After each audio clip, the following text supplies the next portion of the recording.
जैसे आप दवाई डलाए हैं और यूरिया डलाए हैं तो थोड़ा सा किसान लोग को समझा दीजिए, आप टीचर हैं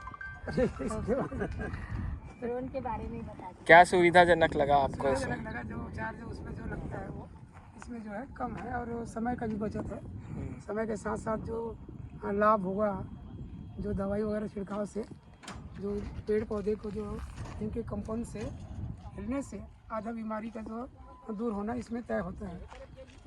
और इसके बारे में और ज़्यादा कुछ तो जानकारी नहीं है अभी।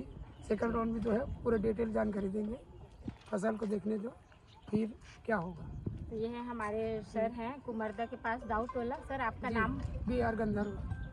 तो उन्होंने हमें बुलाया था, तो हम लोग सुबह 5:18 पे सुबह निकले थे और इन्हीं के खेत में आना था हम लोगों को। तो हम लोग थोड़ा जल्दी आ गए थे क्योंकि सर के स्कूल में एग्ज़ाम चल रहा है, तो उनको 1 बजे स्कूल पहुंचना है। तो स्प्रे हो चुका है अब हमारा 12 एकड़ पे। अब हम लोग घर के लिए निकलेंगे। तो धन्यवाद। जय जोहार, जय छत्तीसगढ़।